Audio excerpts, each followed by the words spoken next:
And again, just so you know, the video is not going to be released. It's just going to Okay. be the audio. Okay. Video is for us. Perfect. Perfect. No problem. All righty then. You look good. Okay. Thank you. You too. Thank you. Thank you. Episode 59, title, A True Entrepreneur's Perspective. Interview with Bhavin Mehta. Brought to you by Go Legal Yourself, an online business providing real legal tools for savvy entrepreneurs. Welcome to the Go Legal Yourself podcast, episode 59, title, A True Entrepreneur's Perspective. I'm your host, Attorney Kelly Bagler, the Queen of Business Law. You can interact with us on social media and do find us on the web at golegalyourself.com. Today, I have the pleasure of interviewing Bhavin Mehta. He is the CEO and founder of Fusion Factor Corporation. Welcome to the show, Bhavin. Thank you, Kelly. I'm very happy to be here. It's such a pleasure to finally get you on the show. Yes, it's been a while, but it's been a lot of time and work, but we got it together. Yes, absolutely. Why don't you just share with everyone? You're just a very super busy man, right? No. Everybody is busy, of course, but being the IT world, we have to, with this pandemic going on, we have to be there for them. So that's been my biggest challenge this year. Oh my God, I couldn't agree more, Bhavin. Your work is literally cut out for you. Everyone that you know is working from home. Yes, that's correct. And so it's instead of managing one network, we're managing 50 networks because everyone has disparate networks at home. So that's correct. Wow. Before we get into your journey and your perspective on business, can you share a joke with the audience? Sure. Well, what the joke that my daughter told me, I don't have any too many jokes, but the daughter said that, what do you call a lawyer that has an IQ of 50? And the answer is senator. So that's it. It's funny you should mention that. On a previous show, I had mentioned that politics and lawyers, politicians and lawyers can be thrown in the same bucket, which is a shame. But yes. Thank you for sharing that joke with us. And Yeah, thank you. no Thank your problem. daughter for Of that course. too. How Thank you. cute. How cute. So, Bhavin, you have been in business for 13, 14 years now? Yes, 14 years completing and 15th year in September. Well, congratulations. That's Thank you very huge much. milestone. Thank you very Yes. much. So tell us a little about yourself. Sure. So I'm an entrepreneur, which has started a journey with having 0 employees, and now I've grown to about 25. And what we do is we specialize in helping small businesses be successful by having them focus on their work and their business, and we focus on their IT. So that's what we do. So you make every business owner's life easy. Yes, we try to. Of course, computers are, if they were all automated and they should work the way they're supposed to work, then they would not need an IT person. They would just be a start button and they would work. But unfortunately, there is a little bit more to that. So therefore, we need an IT person to help out. Well, I can attest to that because I don't have a technical bone in my body. No, you're technical. You're very technical savvy. But thank you so much for that compliment. Yes. So take us down that journey. I'm really excited actually to interview you, Bhavin, because as an entrepreneur, you have probably seen the ups and downs, the pitfalls, the rights and wrongs over the span of nearly 15 years in business. What made you go into entrepreneurship? That's a great question. So I was working in the corporate environment and working in a big corporate environment. I won't mention the name, but it was a large company with about 300,000 employees. And being in a company like that, I felt kind of contained with rules. And I had so much creativity in mind. So I wanted to do something for the world to change the world. I wanted to break the bounds of the 9 to 5 type of program. I wanted to be very creative, and unfortunately, there was a feeling that I couldn't be more creative when I wanted to be. Also, there are so many different things I wanted to offer smaller businesses, which enterprise businesses are getting, which I'd like to bring over, such as processes, standards, etc., and being able to make them successful. So entrepreneurship allowed me the avenue to get to that state.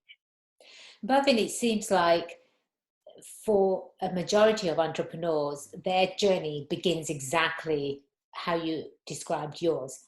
For myself, I started working for one of the largest international law firms in the world, and all I was allowed to do was sit behind my desk and work and work and work. I never met a client. I never knew how to interact with clients, ask for business. I didn't know any of that. The partners, obviously, of the firm did that. And when I went out on my own, I knew that there was a better service for clients than what the bigger law firms were offering. So I'm right there with you, and I'm sure half of the audience that is listening to your story is right there with you too. So let's take that stroll down your entrepreneurial road. Okay, so when you first started out, what were some of the issues? Give us at least 3 issues or pain points that you had to overcome. Sure. The biggest pain point was just getting clients. That was the first pain point. Like, how do you, okay, I'm starting off, I have a business license. Now, how do I get a client, and how do I build them, and how do I do it without getting in trouble? And how do I serve them without getting in trouble? Being in IT, one of the biggest areas is that I would stumble upon something and do it wrong and then be liable. So the second point was having the right contracts and having the right type of standards around how we work. That was a big thing. That was the second big thing. And the third one is more like being in marketing, trying to get the website done and the basic business cards and the graphics and blah, blah, blah. All of the things that go along with setting up a business. But those are the 3 major things that I had to do, and it was a challenge for me to get through. So when you went out on your own, Bhavin, nobody gave you a book and said, here are the rights and wrongs of how to start a business? That's exactly what I was missing at the time. And I'm glad that, I met you, and I now know that if I had to start it all over again, I would be, the first thing that I would do is start by doing it the right way, by right process and following the book that you have. See, that's the other thing that entrepreneurs have in common too, Bhavin. We're not given a book, right? We don't know sort of how do you exactly start a business unless you do hours and hours and hours of research. But who's going to pay for that time? No one, because you don't have a job now, right? You are the job, and Right. you can only eat what you kill. Okay. Right. Plus, if you have a family to feed, you cannot invest hours and hours of non-productive work into figuring out what you need to do as a business owner. Now, how did you initially start finding clients? So I actually became you can say, an engineer myself. So that was the best thing, which is I took myself out as a consultant, and then I started learning how this small business industry worked, because I was working with enterprise class clients, which were already, the clients were already there from the big company. I was just a IT person, but now I had to be the IT person and helping out smaller businesses. So therefore I became a consultant, and once I became the consultant, I learned what the needs were. How can I package something which can be appealing for them from a price point perspective, but not break my back at the same time, and then bring engineers out to replace my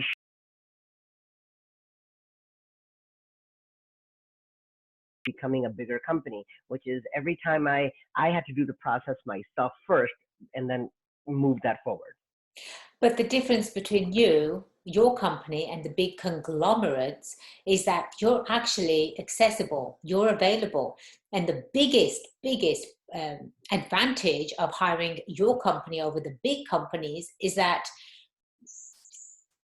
you actually provide the service where it makes sense to small individuals, right? And you can actually you're like I said, you're accessible. That's the most important part. Now, take me for example, Bobby. Like I said, I don't have a technical bone in my body, right? My emailing and is my entire life. That's how I get my work done. If my email shuts down, I'm freaking out. So at that moment, I'm calling you. I'm calling help desk, and I'm saying I need help. And literally, within the first 15 minutes, I always get a response back from your team, always. That is invaluable. People would pay big money for that, and that's the service that you provide. Thank you very much, Kelly. That is what we try to do, which is one of the things. Response time is one of our key pillars in this company. So yes, thank you for that. Of course. And let's talk about the liability, right? That IT companies, Yes. that IT companies literally face. So if anything goes wrong with the computer systems, right?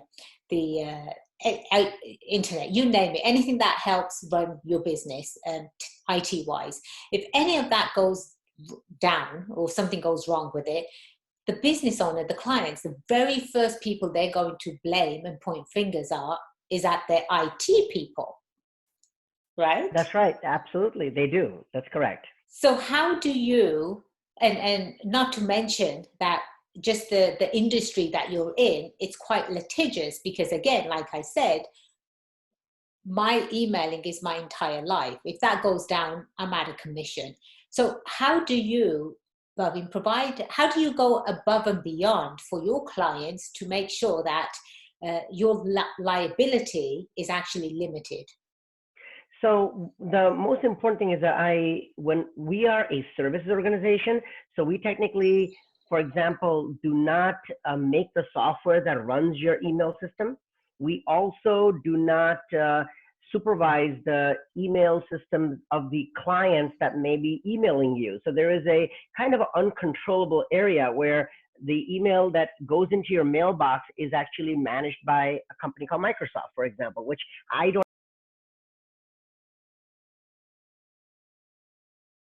Bhavin, you are a certified Yes. Microsoft. What's the designation you hold? Microsoft certified company. It There takes you us go. Yes. yes, partner. Partner is the right word. Right. So you're absolutely right about that. So what we control is how it's configured and how you can access it. And we can only ensure you uptime as long as Microsoft decides to keep the lights on in their data center. So if Microsoft shuts down the data center, I'm just making this a very easy thing for us to understand, that if somebody flips the switch and the data center and their server goes down, Fusion Factor has no control over that. So unfortunately, I need the contracts in place to say, if there was something that I was uncontrollable, please don't be litigious on me because of the fact that I'm not able to control what Microsoft is doing at their end.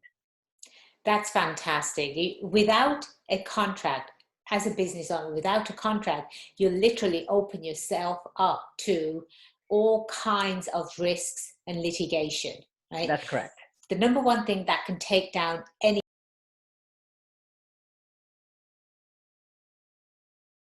with litigation, yes, with litigation, Bhavin, comes the costs of hiring attorneys, the costs of going to court and defending yourself, plus your reputation now is shot, right? That's right. Yes. So as far as contracts go, they're very specific when it comes to IT services. If there is another, entrepreneur that's listening to the show and they do want to sort of go into, the IT world, what would be maybe like one important thing that you would advise them to at least put in their contract? I would say the termination clause. That's a very important part. Okay. Talk to me about that one. Sure. So technically,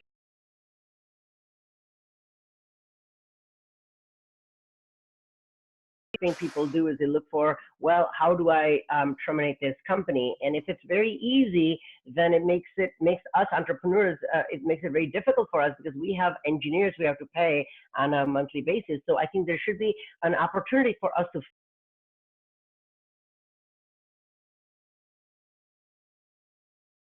That is a very important factor, which is termination clause. Because your time costs money, as does mine. Attorneys, we charge for time, right? And if that time isn't accounted for, then you're literally are not getting paid for that time. You're not getting paid for the services that you've done. So it's extremely crucial to make sure that upon termination, that whatever time you have put in is absolutely compensated for. Correct. Absolutely. That is one of the most important things in a contract. So hiring employees, right? It's very difficult in today's world. Um, Employment law has changed so much over time, Bhavin, that the number one threat to any business usually comes from internal, and it's usually an employee. Um, well, touch wood, you've got some fantastic employees. I've actually had the pleasure of meeting some of them. They're very loyal. They've been with you for a while. And that's a testimonial to the way you run your business, right? One of the reasons why employees might leave is they're not being recognized. Sometimes money isn't always everything. I mean, there have been polls done by third parties where they're asking employees, what's the most important thing for you, right? Is it money? Is it time off? And they, more often than not, they will say it's recognition. Right? So you allow your employees actually to be recognized, to be involved in the company. How did you implement that policy? So, as far as recognition is concerned, we manage everything by metrics. And so when we have work done, people, our engineers have to log their time, and that time attributes to what the performance has been. And so we then take that performance and we then recognize them based on that. So that's where the recognition comes from. And of course, if most of these engineers like a closed ticket versus an open ticket, what that means is that the job is done and the customer is satisfied. So satisfaction is very important to them. Oh, fantastic. So there's accountabilities, right? Yes. In every step, accountabilities. That's huge. Yes, accountability. That's huge. So how did you get into IT? I know that when you were born and you were growing up, some kids will always say, oh, I want to be an astronaut, or I want to be a doctor, right? Did you grow up saying, I want to go into IT? No, that's a very good question. Very good question. And I'll make it really quick and succinct. Take So, your of course, time. as from the Indian origin that I am from, a majority of these parents want them to have their kids go into the medical field, and so I was slotted for that. And being a doctor is what I was supposed to become. But then what happened is there was a evolution when a computer showed up one day at my house, and I started tinkering with it, and it became very, very interesting to me. And I started taking it apart, putting it together. And then my parents thought it was just for games and there was no career in computers. Please get back to the medical side. and I said, really? There is no career? But actually at the time, there wasn't really a big career because nobody really knew about it. Nobody had courses or classes, etc. But I kept on going after it. And it happens to be that a company decided to roll out computers in their company, which was the first generation. And they said, hey, we need a guy who knows how to do that. And I said, I volunteered. So I jumped in and there I was doing that. So that was the first incident which brought me into being IT. Second incident was I worked for a bank. I was a teller when I was in high school. And they said that I wasn't good at being a teller. And so then they moved me into the computer area. They said, well, you seem like you like computers, so they moved me into a different department. So that was another area which was actually allowing me to get into computers. So I started taking their computers at the bank and I started putting it apart. And then they said, you can't be doing that at the bank. You can't be taking the computers apart. So finally, I understood that. I think that was my calling. I love listening to how entrepreneurs get started, right? I really do. I have to share a story with you. One of my friends, this was in college, as I'm going through college, I did my undergrad in business admin. And I had another friend that was going into computer engineering, right? And he actually had a part-time job I think it was at a college, a local school. And he'd call me up and he's all, these people don't understand my potential. Well, what are you talking about? He goes, they think that all I do every day is retrieve passwords. I don't do that. Right. That is just, because people don't understand, right? Computer engineers, they really don't understand the magnitude, if you will, of the service that you can provide, right? Right. So let's talk a little bit about the very first milestone that you accomplished in your business that actually shifted you from being a startup into the growth phase of your business. Sure. The first milestone was having the first employee. That was the That's biggest big. hurdle, That's big, because yes. you're doing the work, you're earning enough income to pay for your salary, but then now you decide that you want to grow and you do need time off, you do need a vacation, you can't be the person 24/7, 365 serving your clients. So you decide to hire that person and that person becomes an employee, and that's the biggest hurdle. Whereas you have to be able to now take yourself out, pay them the salary that they deserve, but then employment contracts and how then everything with the legal things come in the picture, the human resources picture. Oh my gosh, you mean I do have to give a break and it's legal and and I have to give a lunch and I have to record their time and there's such thing as overtime after 8 hours? Oh my God, I can't make them work 24 hours. So all these things I did not know, because as an entrepreneur, as a consultant myself, I did it by myself, and I didn't, when I crossed the 8 hours, I was still working. Right. But when, and so that was another area, which is understanding that, and then having the right kind of paperwork for the employee to know what they can and can't do. I'm so glad you brought that point up, Bhavin. So glad, because again, entrepreneurs, business owners, they get themselves into a lot of trouble, right? Not knowing how to treat an employee. Now, lately, which is really big here in the US, is the classification and the distinction between an employee and an independent contractor. Right. And it's so easy, especially in the IT world, Bhavin, to hire independent contractors. If you, for example, say you wanted to expand to New York, you want to start your business over there. Well, maybe you're starting up small and you just need someone local there. Prior to the 2018 law, people were able to do that. Business owners were able to hire independent contractors to do exactly what they do in a different part of the world, in a different part of the state.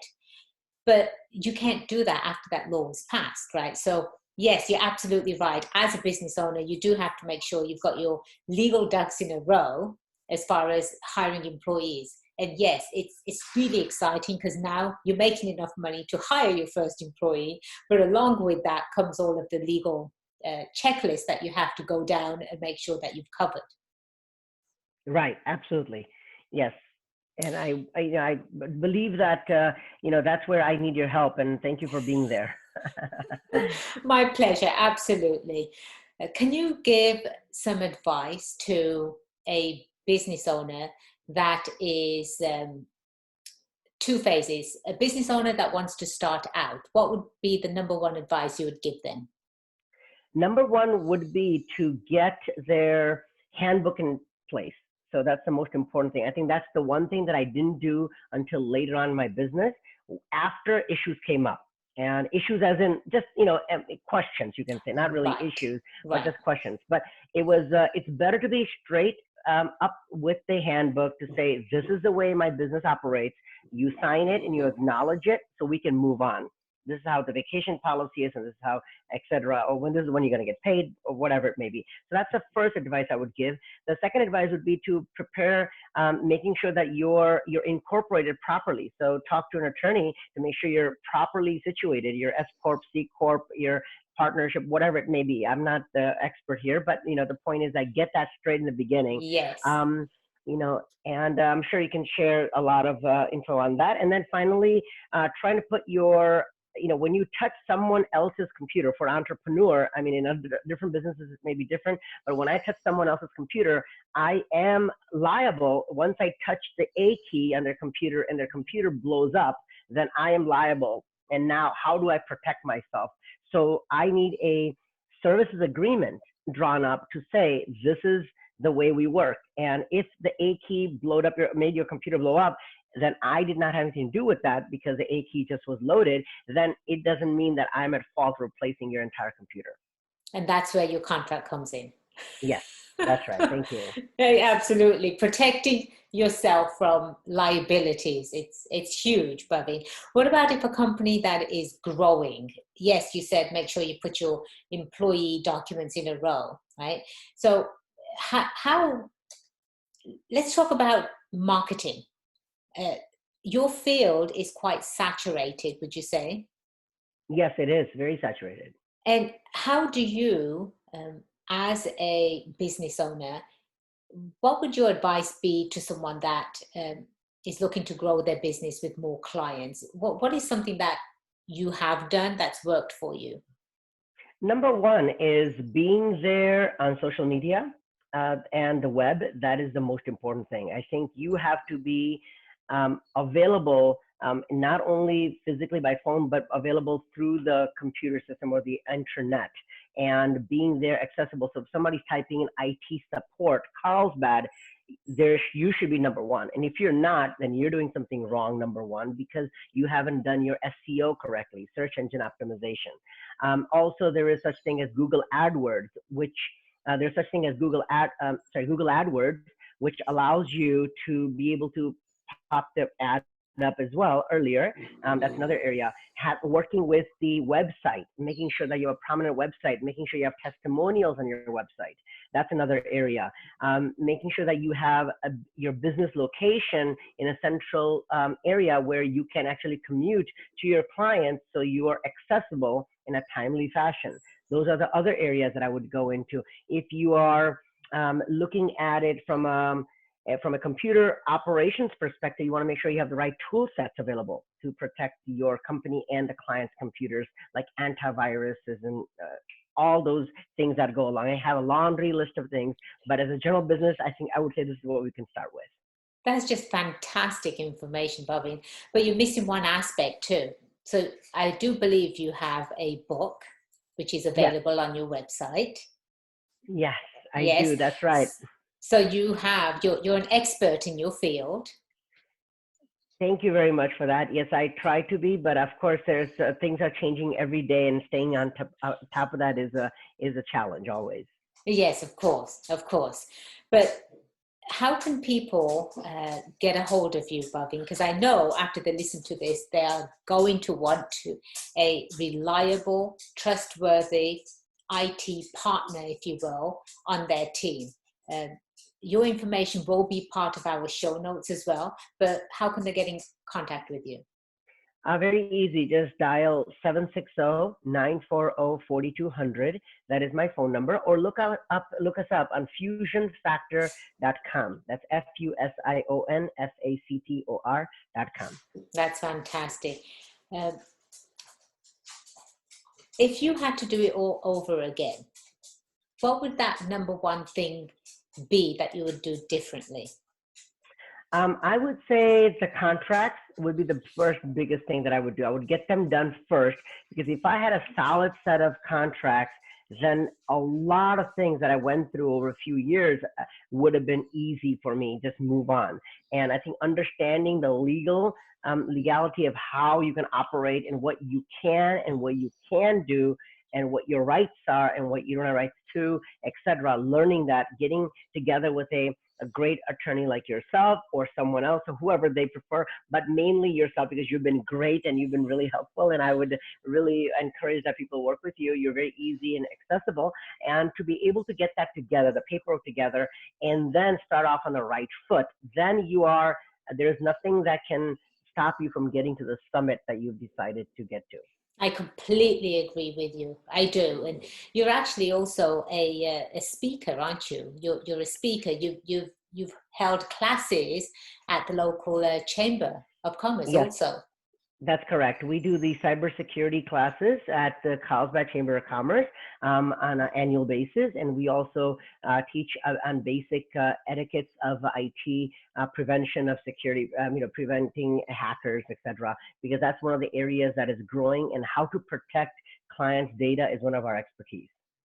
And then if there are any upcoming classes that you might be holding, do you post those on your website? That's correct. We have an events page on our website, fusionvector.com events, and that's where we post them. And you can always get a hold of the Carlsbad Chamber of Commerce. They're actually always having them on their website as well. That's fantastic. I can't thank you enough for being on the show, Bhavin. Thank you very much, Kelly, for having me. I really appreciate it. Absolutely. And audience, please feel free to leave us some feedback. Tell us how you felt about the interview with Bhavin. If you'd like to reach out to Bhavin, just download our app from your app stores. You'll have all of his information on our show notes. And remember, the app is absolutely free. Just search for Go Legal yourself. And also remember, if you want to be successful, make today the day you go legal yourself. I am Attorney Kelly Bagler, the Queen of Business Law. It's been a pleasure being your host today. Until next time, cheers to your success. I'm just going to stop the recording.